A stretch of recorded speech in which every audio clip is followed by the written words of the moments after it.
Good afternoon and welcome to the Midday Mull for Monday the 30th of November.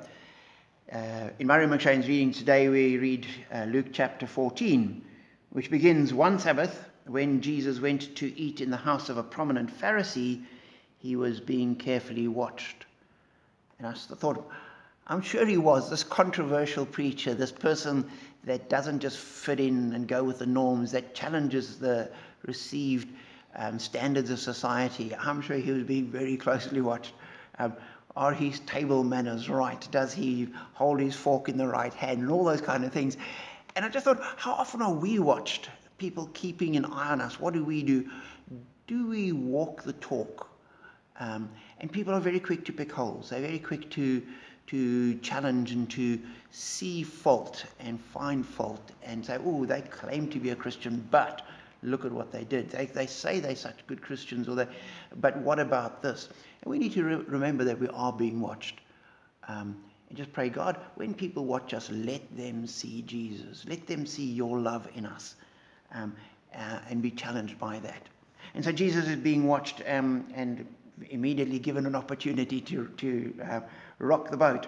There in front of him was a man suffering from abnormal swelling of his body. And Jesus asked the Pharisees and experts in the law, is it lawful to heal on the Sabbath or not?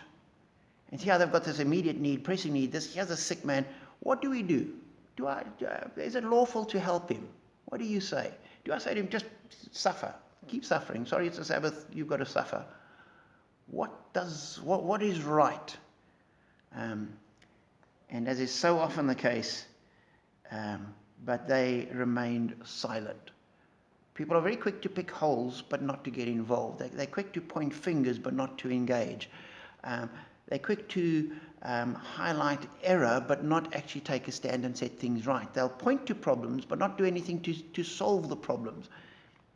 People don't change. Back in Jesus' day, is it right?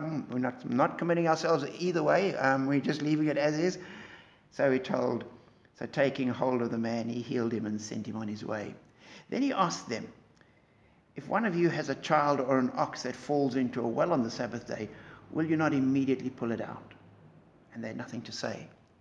And Jesus doesn't appeal to the law or to the teachings or to what David did. He just says, common sense. When you have an opportunity to do good, you do it. If your child's fallen in the well on a Sabbath day, you don't sit and calculate how long can they tread water for. You get them out immediately. You just do on the surface, the right thing. Now, granted, there will be the odd occasion where that might not apply, and there might be those trick questions, but those are the outliers, and 99.9% of the time, we can use our common sense and do the loving thing, the compassionate thing, the thing that reflects the love of Christ. And as people watch us, they will see that, and that will challenge them. So, as you're being watched, be encouraged, rely on the strength of God, and we don't need to get ourselves tied up in knots. We just need to say, we are walking with God, and when people are watching us, we just do what we know to be right, and that carries the day. So be encouraged, be strengthened, and be a blessing in the world, even as you are blessed yourself.